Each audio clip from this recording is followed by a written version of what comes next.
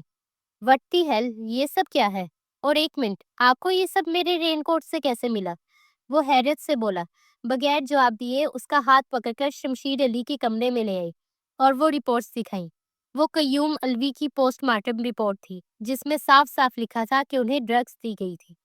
کیا بکواس ہے، میرے ڈیڈ ایسی چیزیں استعمال نہیں کرتے تھے، وہ تب کر بولا۔